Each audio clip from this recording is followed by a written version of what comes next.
Hello, I want to welcome everyone to the Power of Our Story. And feel free to reach out to us if you would like to come on and just be part of these coffee and conversation groups. Not all these groups are recorded, so it's a place to really build camaraderie and connection and heal. So basically, the Power of Our Story is all about it. We're a place of safety and connection for those who protect us. And we build community by sharing stories in a healing and judgment-free zone. So today we welcome JC Glick. JC Glick serves as the Chief Executive Officer of the Commit Foundation. The Commit Foundation empowers service members, veterans, and their families to create a purposeful and fulfilling transitions by providing personalized programs, resources, and the support of community. And a little bit about JC. JC brings with him a wealth of experience as a leadership consultant and career Army officer, and is driven by a deep commitment to supporting veterans in their transition journey. Since transitioning from 20 years of military service in 2015, JC has been a founder and partner of 2 leadership companies, where his clients included Fortune 500 companies, international nonprofit organizations, government agencies, the NFL, numerous NFL and NBA teams, and multiple NCAA programs. Over the course of his Army career, JC spent over 7 years in the Ranger Regiment, serving in 2 Ranger Battalions, as well as Regimental Headquarters, participating in the Best Ranger competition twice, and has over 7.5 years of command time with 11 operational and combat deployments in Haiti, Bangladesh, Iraq, and Afghanistan.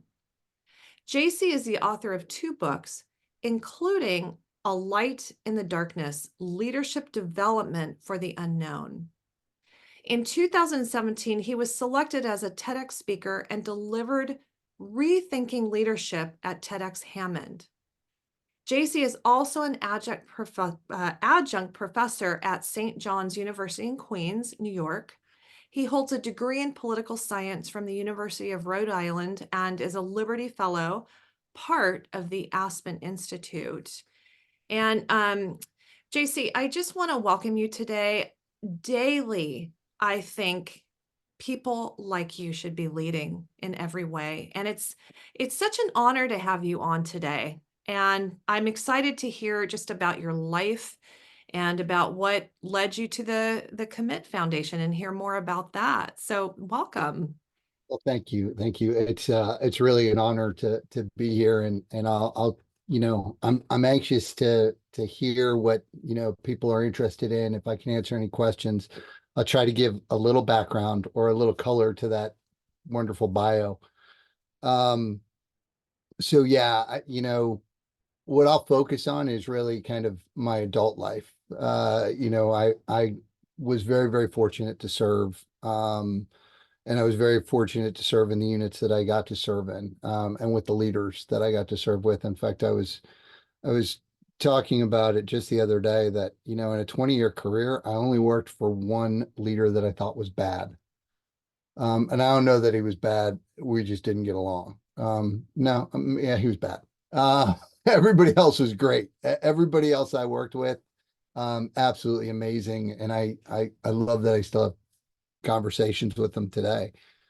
What led me to commit was, so I left service in 2015. I'd done 11 combat tours between Iraq and Afghanistan. The other operational tours were on top of that. And so about 18 months after my 11th tour was my first of 4 suicide attempts. I had 2 while I was in uniform and 2 when I got out of uniform. And I think most people are surprised to hear that because, one, I wasn't very public about them. I was actually very quiet. But I struggled in a place that no one saw. So I got out. I immediately was a partner in a consulting firm, a well-established consulting firm, and I was doing very, very well. So from the outside perspective, when we look at the transition from service life to the civilian world, I think that it's usually measured by, do they have employment? Is it meaningful employment? Are they, are they financially, are they fiscally doing well? And I was.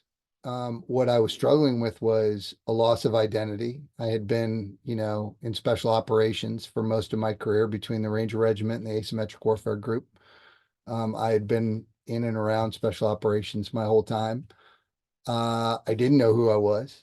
I didn't know what my purpose was. So identity, purpose, like, okay, I make money, which wasn't a good enough purpose for me. And then tribe.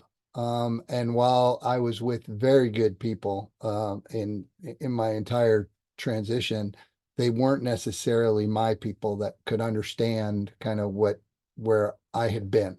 So everything was foreign. And quite honestly, I don't know that I was a good teammate for them because I wasn't smart enough to understand that there's a translation that needs to happen. Right? I need to explain to them why I get upset about this, or I need to explain to them why this is important to me. I wasn't a good teammate.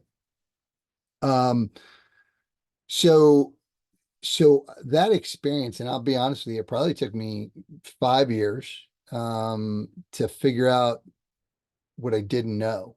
Right? I was so quick to get away from the gun club, as I called it. Right? I had so many of my friends who were going into contracting, going into teaching marksmanship or hand to hand or whatever they were doing.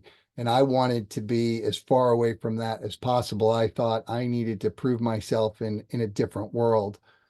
And I had been very, very successful. I commanded it all the way up to the battalion level and had an 06 level directorate. That was, before I got out, I was in charge of TRADOC's resiliency school, the fitness school, and the leadership school for the Army.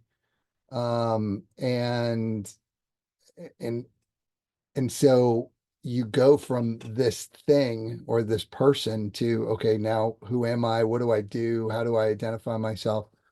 And it really took me 5 years. And I'll tell you, during that 5 years, my my first marriage, who a woman I had been married to for 20 years, ended. Um, my kids struggled because they watched a guy who was never angry be angry all the time, and I didn't realize why I was angry, but I was frustrated. I felt a lot of guilt that how can I be, because I was watching friends leave service and not do as well as I was doing as far as being able to succeed afterwards. And I was feeling like, well, you don't have anything to feel sorry for yourself. You don't have any reason to be upset. Like, your life is great. But it wasn't. So in that 5 years, I did, I met my wife, my new wife, my current wife. I don't even know what to say, but the person my person. I'll tell you what, that's who it is. My ex-wife is a wonderful human being, and she's terrific, and she's a great mother to my children. And I think very, very highly of her. But Jennifer is my person. So I met my person. I learned how to be a father in a meaningful way because I was away for a decade of life. And I didn't really understand about being a dad. And I don't know that I was a horrible father, but I don't think I was a good father. You'd have to ask them, but I learned what it meant to be, a good father. Um, and that unconditional love and support, and being able to, and it's funny because literally 2 weeks ago, I was asked, like, so, tell us about yourself. And the first thing I said was, I'm Jen's husband, and I'm the father of Casey, Corbett, and Steve, and the stepdad of Grace, Isabel, and Brendan. And that's probably the first time I've ever said, hey, I'm a, didn't say I'm a former Army Ranger, or I'm a combat veteran, or whatever I had identified myself. And I really feel like that was a huge step. But so now we're looking at, the 4 years in between, where I figured out what I didn't know, and now where I'm at. Um, my life continued to get better every single day. And about, I want to say this past fall, um, I was having dinner with my wife and I said, my life is 90% spectacular. Like everything in it is just awesome. I could not be more thankful or happy. But there's this like 10% that's missing, and I don't know what it is. There's this like 10%. And I had a friend who was going to go be a mentor for the for a commit workshop. And she called me up and said, "Hey, I'm going to be in New York. Do you want to come and be a mentor with me?" And I was like, "Absolutely, I'd love to." So I had heard of commit. I didn't know much about it. After a dinner with them and the next day as a mentor and listening to the verbiage that they were using and who they were serving, I came home and I told my wife, I think I found my 10%. I think this is my 10%. And so I submitted to go be the CEO of this. They hadn't even announced the CEO search. And so I submitted my resume for the CEO search. And I'm going to tell you this story because I think it's very much who we serve at Commit. A search firm was involved in, you know, kind of culling through who should get a look. And I'm going to tell you that I was cut in the first round. Like they cut me. And I get it. Like on paper, it's hard to see who I am. And I think that's the case for a lot of veterans. I wrote a note to the chair of the board who had initially submitted my resume, and I said, "Hey, I appreciate the opportunity. Thanks." And we got on a call and we talked, and I eventually came back into the system and made it through and was selected by the board. And I tell you that story because I think that's who we serve. So at Commit, what I love about it is there's this, 200,000 veterans get out every single year. And there's lots of organizations out there to help them, and they're all looking to do different things.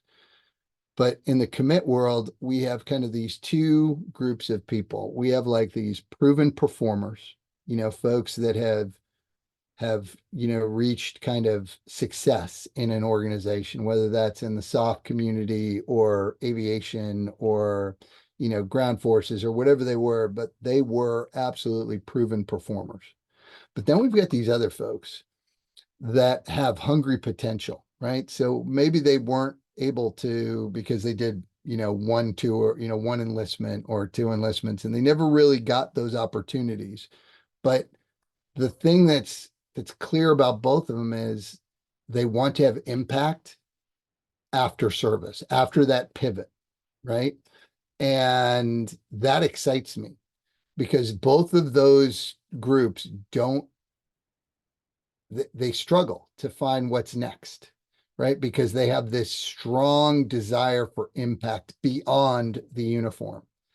And so what we do is invest in them, right? We invest in them with some programs. We invest in them with executive coaching that, quite honestly, is some of the best coaching. I mean, having been in the industry for 8 years, I'm going to tell you, this is like $500 to $1,000 coaches that they're getting coaching from.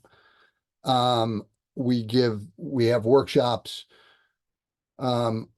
We have a community, right? So often in the civilian world, they talk about networking, and veterans hate networking because networking sounds gross. It's quid pro quo. It's not authentic. It doesn't sound good, and it isn't.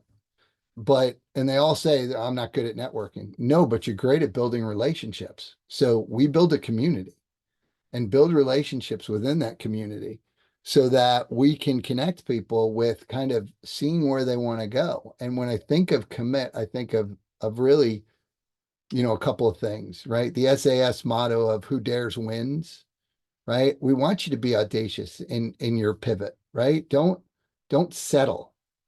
Go out there, and if you want impact, go for it. Like go find your impact, and we're going to help you do that. I think in that same line, fortune favors the bold. right? We want you to be bold. We want you to have these audacious dreams and goals, because that's how you're going to have impact. And then finally, I think of the quote, luck is where opportunity and preparation meet. Well, we're going to we're going to help you with that preparation, and we're going to help create those opportunities so you become lucky. And I don't think we're a charity, right? Our tax status is a 501(c)(3), but we're an organization that provides a service. We take people that we know are going to be leaders in this country and in this world for the next 30, 40, 50 years, and we set the conditions for their success. So we think we're an investment in the future of America and the future of the world, because some of these people have already proven that they can lead, and some of them have the hunger to lead. And that's who is going to be, it's who should be leading our country and our world in the future. Well, let's take that, 5% of those folks, and let's really set them up for success. Let's help them build that community. Let's help support their audacious dreams and really watch as they have impact on the future. So when I talk to people about, giving, I'm saying you're not giving, you're investing. You're investing in the future of America. I don't want you to give me anything. Our guys and girls are not, they're not broken. They're amazing. And they are going to be amazing in the future. And by investing in this person now, what you're doing is you're investing in this country and this world tomorrow. So, so that's kind of how I came. And I really believe that, the folks that we serve on paper, they're not going to the recruiter. That the recruiter's not hiring them. They're going to have at worst a senior vice president, a CEO who's going to look and say, I can do something with this person. I can get this person where they need to go. And that's what we want. JC, that was so inspiring. That makes total sense to me. I think the more that I do these talks, I see such incredible value in the people that serve our country, and to hear more about what you're doing and how you see it, that it's really an investment in our country. And I do see too, like, once our protectors get the right narratives in their head and they get that vision, it's like they're unstoppable, especially if there's a community. And so it's really exciting to hear what the Commit Foundation is doing. I really appreciate that. I want to open it up to everybody, but I just want to ask you just a couple of questions beforehand. So I'm so glad to hear that you're doing great. I mean, it sounds like you're doing really well. Congratulations with, meeting your person and, meeting this beautiful company that just matches your strengths and your passion. That's always really exciting to hear. If a person has one shot at talking to somebody before they transition to somehow help alleviate so much pain that can come from transition, how do we bullseye that conversation? What can we say? I got to be honest with you. I wish I could give an answer to that, but each person's journey is bespoke to them. And the things that we know that there are common threads, right? The loss of identity is a huge one. Like, so how do you see yourself is a great question. As you go out, who are you? What are you thinking about?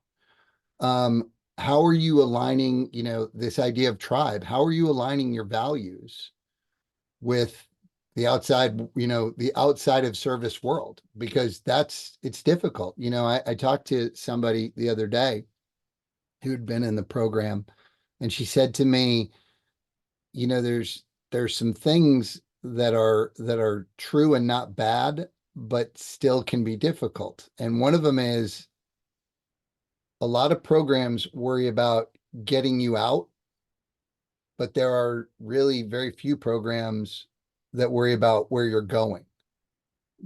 And I think that was a really neat, and what she said was, hey, Commit helped me figure out where I was going, not just getting me out. the other thing she said is the transition of mission, right? So when you're in the service, and we have spouse programs as well, which I'm very proud of. It's a new program. We're way ahead on it. And we treat spouses not as just additions to the veteran, but we treat spouses as their own bespoke person. Like you have some dreams and wishes too. What does it look like now that you don't have to hold the fort down or whatever you're doing? I mean, what does that look like for you?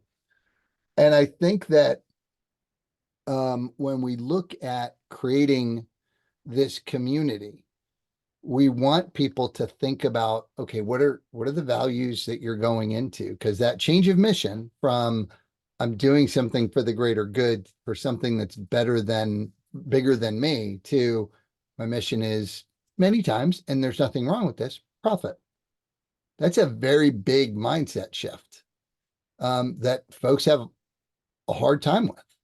And I think that thinking through that is really important. I think a lot of times that it's, the military and then civilians, and somehow civilians can be seen as, well, their motivations are less than these altruistic military ideas. And I don't feel that to be the case. I think they're just as important and can be just as altruistic.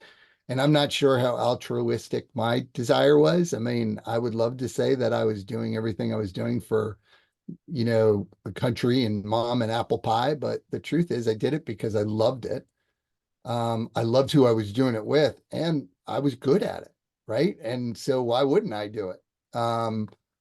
So I think that helping people to see that this isn't a bad mindset shift, it's just a different mindset shift. And there's nothing wrong with that is really important. So I think what people can do when they know somebody who's making this pivot, right? And I try to stay away from the word transition because life is transitory, right? I mean, you get married, it's a transition. Your kids go to college, it's a transition. They graduate, it's a transition. You move. Like life is all about transition. And somehow in the military, we think that transition is a start and stop time.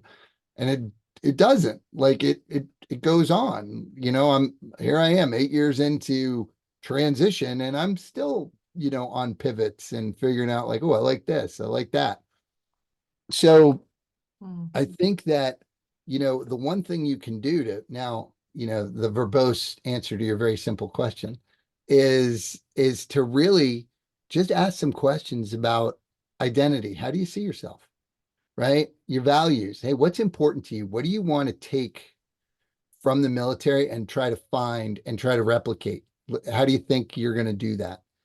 And then, what's your purpose? And this idea of purpose doesn't have to be grandiose. I recently wrote an article that, finding purpose in every single moment of the day is really living a life of purpose. Right. So right now, my purpose is to talk to this group of individuals, and then I'll get off and my purpose will be something else. But like, I don't see my like I'm helping veterans. No, I'm not.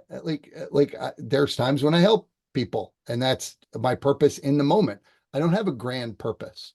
And if I did, my grandest purpose is to try to be a good partner to my wife. If I had to look at anything that was important to me, and a good father to my children and stepchildren. So I think that if you can ask questions and help and be a thought partner with those people that are making that pivot, I think you're doing a huge service to them. I'd love that. That's such a great answer. So many great nuggets in there. I like that thought partner. If you can be a thought partner and ask great questions, I can see how that puts people on a strong trajectory of really thinking about these questions that you presented. So, yeah, appreciate that. Thank you. The next question I just want to ask before we open it up is, um, the sad part that we're seeing with the loss of life by suicide Mhm. seems to center around the time when, during that pivot, I'm going to use that word, pivot, um, a marriage is ending. And then it seems like that whole culmination of events, life events, is when it's very vulnerable. And again, is there any kind of dialogue or uh, being a thought partner with somebody with specific questions that can help during that time? I think it really is it's about being a thought partner with both parts of that marriage, that union, because, as one of the reasons I'm so proud of the spouse program we have is because I was able to recognize my own arrogance and ego, that we focus primarily on the veteran or service member during the transition process. And we have this spouse, male or female, who's the extra. And we don't think about how are they seeing the world. Their world is changing in a huge way. I mean, I think about my ex-wife, and I went from not being home to now I'm always home. And oh, by the way, I felt I needed to be entertained. I mean, look, I recognize like my fault in this. And it was all about me because, well, I'm the one transitioning. I'm the one who doesn't have identity, but she had identity. She saw herself as a Ranger wife, which is a tight-knit group. And, she went through, 11 deployments with, kids, when my daughter was born, I was away. Um, so, so I think that, making sure that you're giving space, not just to the team, right? That marriage team, but to each individual, and to be thinking through, because here's the other thing. And it happens a lot in the military, I see it going in a different direction, in kind of the non-military world. But, I was 24 when I got married, and I got out at 44. And I don't know about everybody on here, but I was a really different person at 44 than I was at 24. And I'm going to tell you something else. I'm 53 now, and I'm a really different person than I was at 44. I continue to evolve and hopefully to grow, and sometimes I'm sure I regress. And I think that, when you're not having constant touch points and being very deliberate about your marriage, which I was not deliberate about my marriage before, I wasn't mature enough to be. I think you run into those problems. So I think the most important thing, and look, sometimes the right thing to do for everyone is to terminate a relationship. And I get, like, I don't see divorce as a negative thing. I know that it hurts people. And I know that, it hurts the kids, and it hurts both individuals, no matter who wants it and why they want it. But sometimes it is absolutely the right thing to do. I've written about quitting, right? I grew up in a world where you never quit, right? As a Generation Xer. And, you go through Ranger school, and it's like, you look at quitters in a very negative way.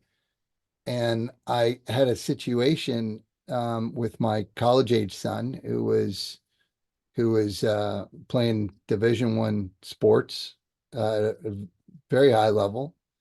And he seemed like really depressed. And I'm like, what's wrong? He's like, oh, I hate this sport. I hate this. And he'd been playing it his whole life. And I said, so stop doing it. He goes, I can't quit. I'm like, what are you talking about? He's like, I can't quit. You can't quit. I'm like, oh no, you can quit. Like, sometimes quitting is the best thing you can do. And it made me actually rethink, and like, okay, I've got to reframe this, right? And how do I think about quitting? Quitting is, you've got to consider what's the impact, what's the outcome, is there temporary pain, is there long-term pain? I mean, there's a bunch of things to think about. But at the end of the day, what I think we forget about people is you're allowed to be happy. And I think that's a really important thing to remind people, because, we, especially in the military, and I think it's true for a lot of, first responders and providers. Um, it's this idea of, well, hey, this isn't about me. It can't be about me. I'm going to tell you that since I'm happy, I'm a whole lot better partner. I'm a whole lot better father. I'm a whole lot better friend. I mean, I am finally happy with who I show up as. And I don't always show up great, but I think that having that discussion with the individual of, let's talk about your important things as an individual. Let's talk about your important things as an individual. Now let's talk about, do they mesh together? And and and I think that's a hard conversation to have. Does this still work? Um, I wish I had been brave enough, mature enough, humble enough to do that in my own life. And I think I would have done it in a better way. And again, I have a great relationship with my ex-wife. I think she's a great person. Um, I I still feel like, hey, I know I could have done that better, and I apologize to her all the time because I'm learning. So as the goal and what I love about commit is we're supposed to get iteratively better, right? So the person who's following my footsteps in transition, I'm supposed to pass on like the lessons learned so they can be better at theirs. So I know that's not a great answer, but those are the things that come to mind when I think about that. Well, I think what I heard overall, it's almost like you are giving people permission, like you said, to be happy. And I think it's a different mindset when you think that way, or even like peace and contentment and joy, maybe just not, I think that's what you meant, right? It's more that it's not like running after, oh, I think we Yeah. should be happy, but it's that contentment inside and And I think that we also have to understand that the opposite of happy is not sad. The opposite of happy is nothing. So a lot of people could hear that and say, oh, well, maybe his ex feels bad because if he wasn't happy, he was sad. I wasn't sad. I was just not happy. And I wasn't not happy all the time. I was just mostly not happy, but I wasn't sad. I didn't know how to be a partner. But now looking back, I can say, oh my gosh, I am always happy. Like I am happy. Even when my wife is mad at me, which happens from time to time, I am happy. Um, and I think that's important. I really do. I think that's a missing piece that we tend to poo-poo and think is very selfish. But I do think that it's something that you got to consider is where's that happiness coming from? I mean, we definitely do more for others when we bring our best self. And, I mean, it just sounds to me too that you're full of gratitude, I think, which brings that. You can see it. Even the way that you talk about your ex-wife, it just seems like there's been a lot of processing and that you're in a grateful, thankful place in life. And so I think what you said, sure definitely resonates with me. And I appreciate you sharing all that. I do want to open it up to everyone. Do you have any thoughts, comments, questions?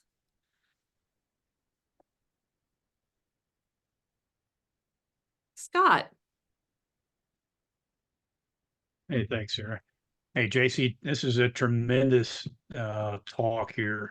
I almost across every line that you spoke, I could see myself in my 21 years as a Marine officer and the challenges that officers go through because we don't talk about that really even to your closest confidants because, you man up and you don't tell folks what's going on because there's the perceived weakness that's out there and you don't want to be and don't take this wrong, the weak sister, right? That's something that we that the guys call each other if they're not quite up to par. It's kind of a joke on each other, but so it's counterculture to talk about failure because you don't fail, in quitting because you don't quit, you just go another avenue, right? And I think officers can be very lonely because it's very different being an officer because there's less of you. And the more senior you get, the less interaction you have with folks because, you're busy and you're part of a team, but you just have a very different responsibility and it can be lonely. And so when you go to transition, when you go to leave service, um, what you talked about, you felt successful from one perspective because you made it into a job, you were making money, but something was missing, right? And again, folks don't want to talk about that. And maybe they're afraid to talk about it because it reveals something about them. And that sense of purpose thing is a tremendous issue that people struggle with, and they don't understand that that's what it is. They're sitting there thinking, well, I'm doing this, I don't feel fulfilled, something's missing. And I felt that way. And it came down to a sense of purpose and something that made me feel good about what I was doing without my uniform. I love being a Marine. And in one day, that's over. Your friends go on and you have good intentions about staying connected, but they're on mission and you're trying to figure out what's my new mission and how will that make me happy and what are all the things that I need to do, and you just don't know. And I think the part where you say now you're turning around and you've got your hand out to help folks come forward, because we do owe it to each other as veterans to help each other out. And that I believe that times 10. And my purpose was, or my, sense of purpose is helping people and volunteering and making myself available to folks. Um, I wasn't always that way. I was very on task with being a Marine. And, I felt I was a good Marine, just as good as the next guy or gal. And when I left that, it was hard. And so, and then you talked about transition is always happening, and it is. And I talked to that same thing as well, because it's not just a small period of life where you're leaving service and you're going on to something else. There's always transition. Sarah talked about, hey, maybe there's also a relationship is breaking up, or as you're leaving service, or your kids are at the age where they're moving on, and then it's an empty nest, which is a whole nother dynamic, because it's not just the family is looking different, because it is, but now it's just you and this other person that you haven't spent a whole lot of time with because you've been so laser focused on protecting the free world and all the stuff that you do as a squared away Marine or soldier, Ranger. And so there's a lot of loss that happens that, again, it happens quickly. And you were probably the same way. I didn't give myself grace when it came to transition. I was a battalion commander, and they wanted me to stay an extra year, and I decided not to. And so I retired. I had like a 90-day window. And so within that 90 days, I couldn't just turn it over to the XO and say, hey, you got this. I've got to figure out what I'm going to do. I stayed to the very last day. I stayed an extra week after my ceremony to help the new guy because he couldn't get there. I mean, I know the deal. He was supposed to get there weeks ahead, but it changed. He got there the day of my ceremony. So I came in civvies and I worked with him to help him figure all this stuff out. He would have been fine without it, right? But you feel like you can help. Yeah. And so I was not ready to transition, and I struggled for a bit. But all that to say is, we're all human. We don't look at ourselves as being the humans that we are, the flawed humans, because that could be something that we don't want to deal with. So we just kind of put those things off. We mask those things, and we just really dig into the things that we're successful in. And I think it's so important to open up the aperture and look at those areas where you're struggling and try to identify, well, what is it? Why am I struggling? How can I get better? And then again, like you, how can I help other folks? So I'll just leave it there. This is a great conversation. I think the way you explain is so it's a leveling, right? Because I think it opens it up to where, the common guy or gal can absolutely understand what you're saying and understand, your value statement, your worth, and what it is your organization does. And I'm glad that you're doing that. So good on you, brother. Thanks, brother. Thank you. Thank you. Appreciate all that. Yeah. Thank you, Scott. Appreciate that. And then we have time for 2 more questions or comments. Leo? JC and all the members of the military, thank you for keeping us safe, man. I want to say that January 25th, I got to write my stuff up, so sorry. January 25th, 2019 was a very, very bad day for me. I saw something that brought up my self-hate and depression. I did DBT when I got back. I told my therapist I did DBT for over a year. It was emotionally just, man, not fun. What were your triggers during your struggle there, your struggles? And how did you get therapy, man? What therapies did you use? Thanks for sharing your story. Yeah. Yeah. So, I don't know. I don't know that a day goes by where I don't think of something that happened, and, dreams are definitely getting better, but, or maybe not as bad as what I should say. I think my main triggers were I continued to, when I was first getting out, there were still folks that I knew that were being killed in action. And I think that was difficult. I think that, we continue like once a month. I'm seeing somebody I know who's either taken their own life, died from cancer. We have so much, we continue to see so much death. And I remember thinking about something my grandmother used to say, like, hey, life gets hard when you get old because you'll start to see like your friends die. And I was like in my 40s and I was seeing my friends die. And it was really difficult. I will tell you that, initially I was on way too many medications, and I didn't have always the right psych. Once I found the right psych, um, Dr. Nelson, she was awesome, and she made me a partner in my own care.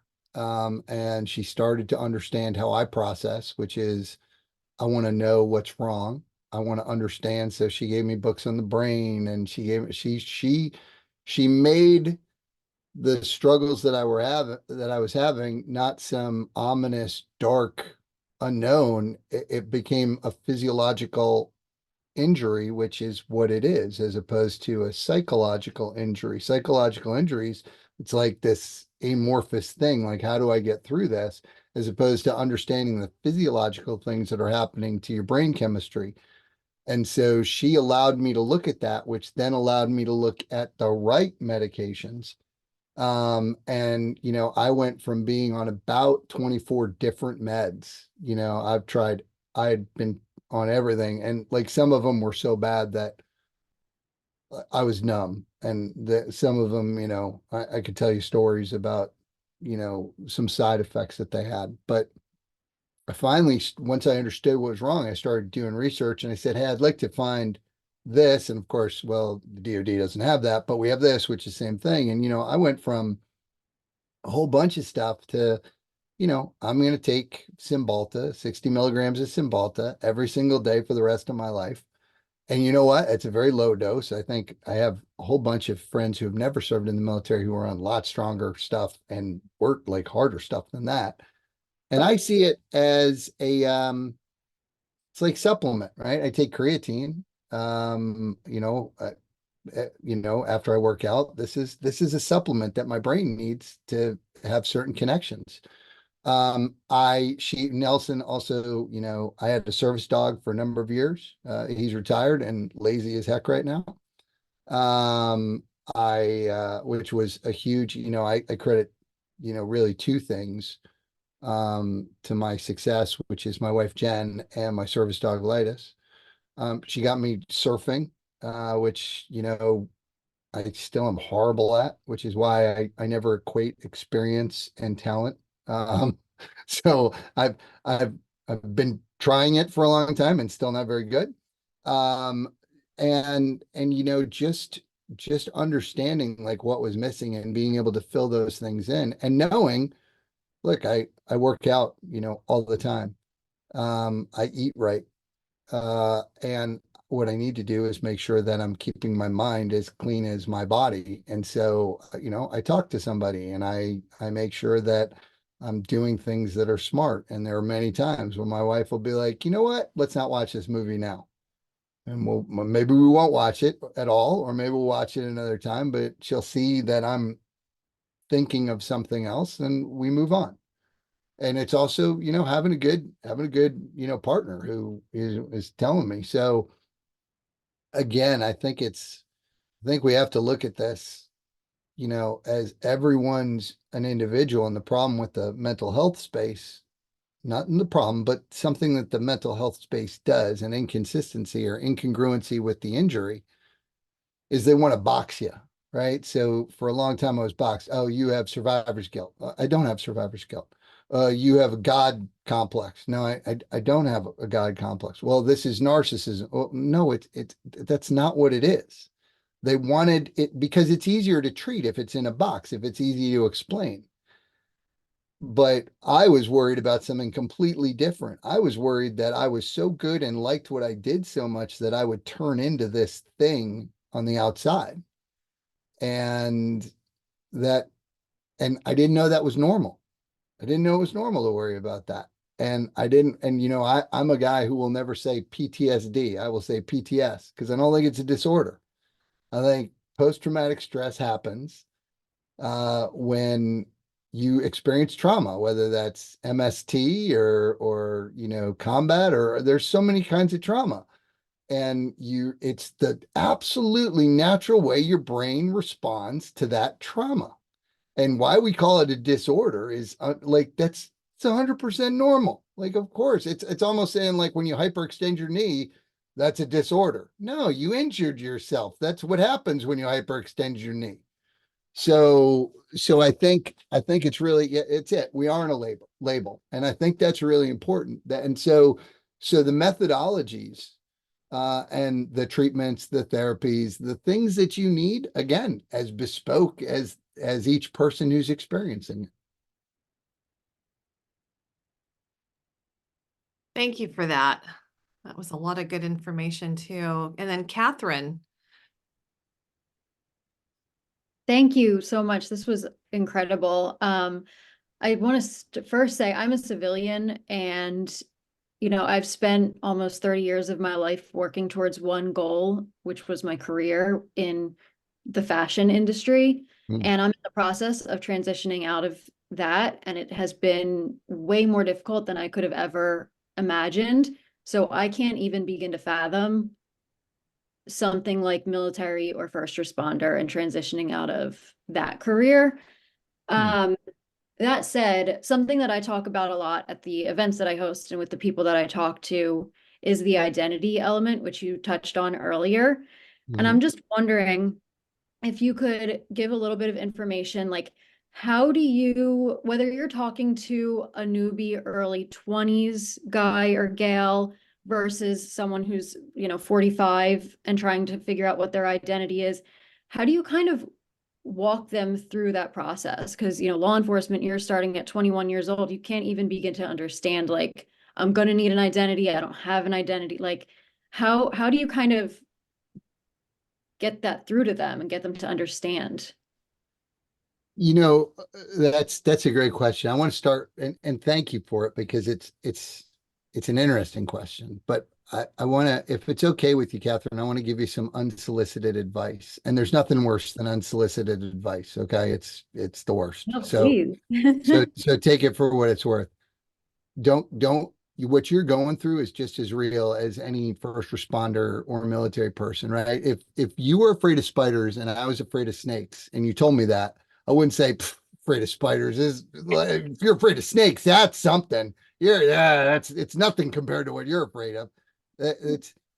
we are, I think back to my kids, like when they were, in high school, if they lost a game and they thought, oh, this is a big deal. You know what? It was a big deal to them. I wasn't going to say like, oh, wait till you got to pay taxes. Like, what BS is that? Like, this is the biggest thing in their life. So what you're going through is equivalent to what anybody goes through. We're all exactly the same humans. Our identity is we are constantly kind of pushed into our identity. So my guess is it's no different. Like, so it's not less than, it is exactly the same. So you can absolutely imagine and have that same empathy, and you're going through it. And so what I talk about with folks is, look, there's a certain amount at 20 something, what you do needs to be your identity. It needs to be who you are. It's part of the process of getting good at it. I will tell you, I run in this, I work with a lot of the NFL, right? Players, they are NFL players, and it takes that to be so singularly focused at what you do and be good at it. I mean, be one of the top, 0.3%. You got to have a little bit of that. It's just natural. Okay. Once you've reached kind of this goal, this level of capability, right? I can do this, and you're at a place where you can maintain it. That's when you have to start. And I recommend this to people, is start thinking what's beyond that, because you have to go into things, especially at the highest tiers. It eventually ends. Everything eventually ends. So this is something that I talk to people about. People say, you were in the military and did all this stuff. We must have been so passionate about it. I was not. I was committed to it. I was not passionate about it. Even what I do now, I'm committed to it. I like what I do, but I save passion for things that will give me passion back. Okay. So my job will never give me passion back. Only people will give me passion. So I'm passionate about people. I'm committed to occupations. And I tell people to think that way. It's okay to be singularly focused on being great at something. Be committed to that, but be passionate about the people you do it with. Be passionate about, your partner. Don't be like, I'm not passionate about hobbies. I'm not passionate about, what I do for a living, because I know it ends. But what doesn't end is my relationship with my wife, well, hopefully she doesn't leave me. My relationship with my children. I'm gonna be committed to everything, but I'm gonna save my passion. And I think that if you start to do that, then you start to transfer your identity from, what you do to truly who you are and who you're with.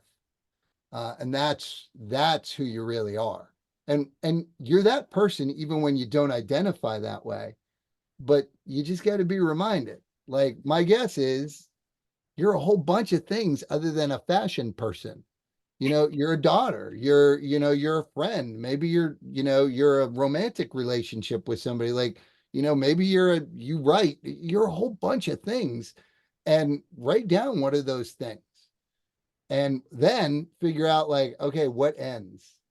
And I'd stay away from the things that end. Like, I want to give passion to things that end. Does that help? Yeah, that was awesome. Thank you. You're welcome. JC, it's been a pleasure to have you on. I know you have to get off. Well, I feel like Rich has had his hand up, and his last name is the same name as my dog. It's spelled exactly the same way. So I feel like I'm going to be a little late for the next meeting, because I'd really like to hear what Rich has to say. And first of all, I also love the mustache, and I'm hoping that the picture that's behind him of the person with that giant afro is him, because see, I gotta let him ask a question, because that's too cool. JC, Rich is the best. Actually, everybody here is the best, but we love Rich. I'm so glad you have time for him to make a last comment. Rich, Absolutely. how do you like that intro? Wow. Wow. Thank you, JC. Thank you for your service, and thank you for all the work you're doing with Commit. Your story really resonated with me as a member former member of the law enforcement community. My question is, and I know this has had to happen with your current work. How do you handle the transitioner who is transitioning not on their own, not at their own will, which happened to me? Yeah. Yeah. We actually have some folks that are being medically separated. And I'll tell you, the impact you make, where you make impact, doesn't matter what you're wearing, doesn't matter who you're working for. And we focus on, you joined, whether it's in law enforcement or the military, you joined because you wanted to have impact. You wanted to make the community you're in safer. You wanted to make, the country better. Why you stayed is immaterial. I mean, because again, I joined for all those good reasons, stayed for totally different reasons. But at the end of the day, you joined because you wanted to create impact. Well, there's a million places that need impact. And what we have to do is we have to say, okay, this path, for whatever reason, it closed. And so now we can either fixate on the closing of that door, or we can look at the doors that are still open where impact exists. And I really think that, we are not the things that happen to us. We are what we make of those things. Right. So we have some veterans who are being medically separated. Okay, got it. Where do we want to make impact now? Because you're still awesome. You're still incredible. You still have all the capacity and potential that you always have had. All right, let's go make that impact somewhere. Is it education? Is it in the academic world? Is it, do you want to go run a private equity firm or a VC? Like, where do you want to create impact that you feel will be equivalent to the impact that you originally wanted to do in this other path? And I think, my grandmother always used to say, and now I've referenced her twice, and she wasn't even in my life that long, but she always said, do you know how to make God laugh? Tell him your plans.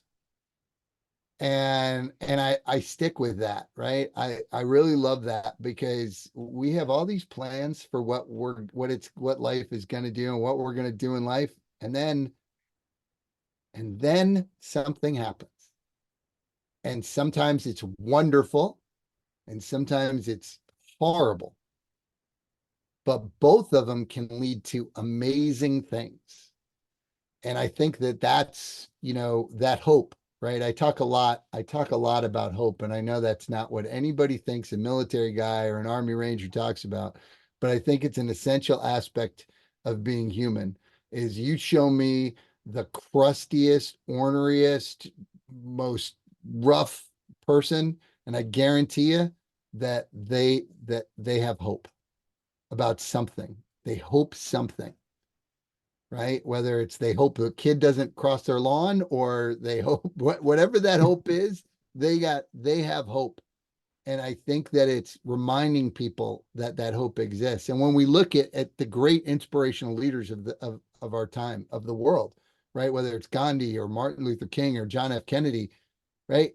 They helped create that hope. They did two things. They helped create hope, and they created trust. Hope, what I'm asking you to do is worth doing and you can do it. And trust, I'm going to be there with you. I'm going to help you. I'm going to resource you.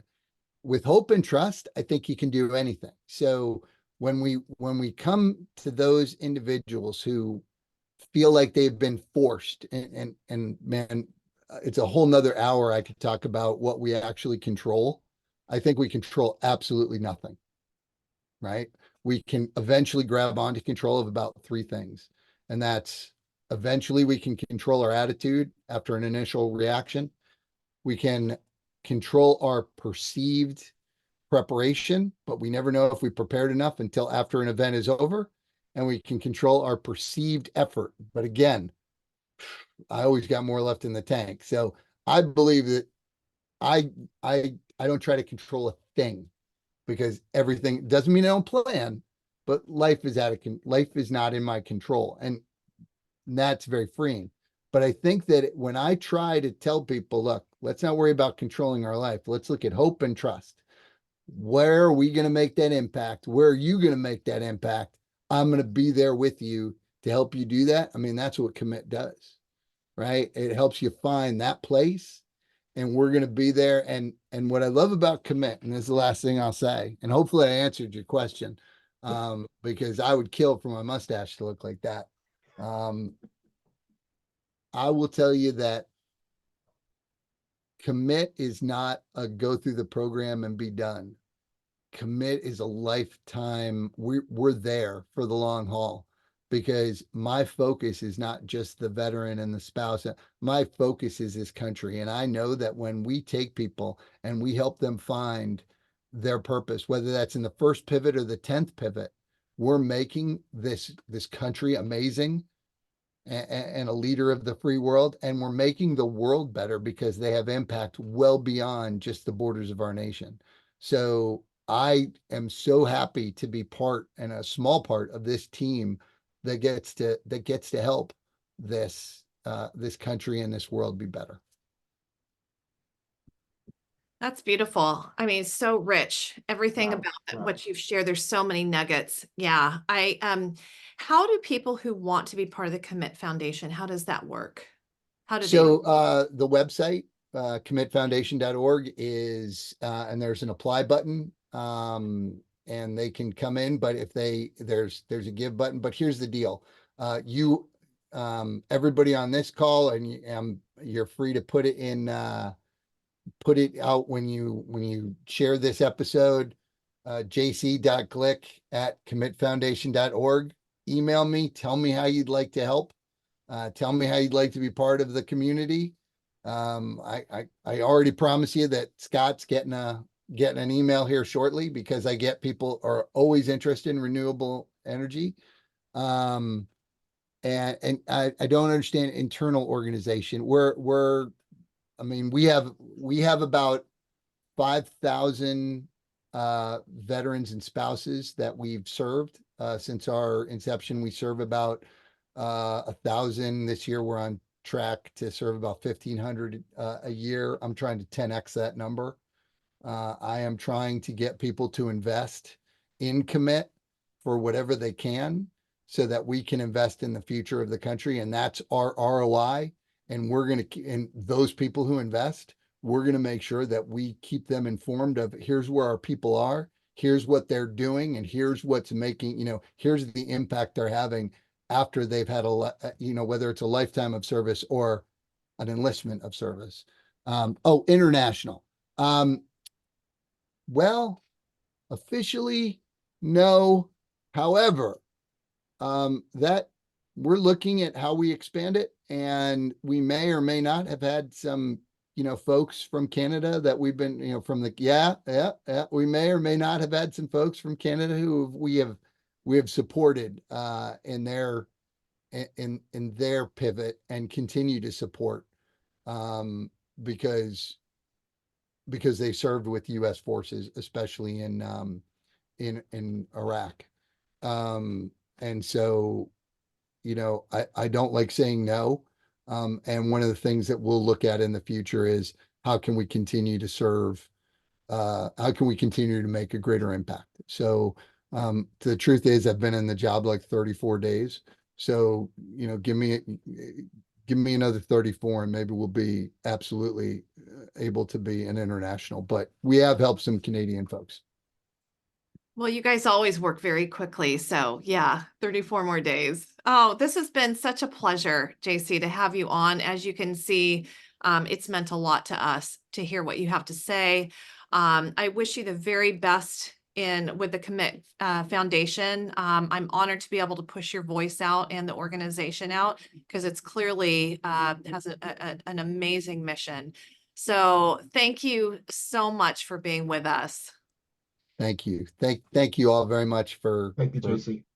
spending this time with me. I appreciate it. Sarah, thank you for the opportunity. I look forward to when it goes out, let me know so I can help push it out. Absolutely. Thank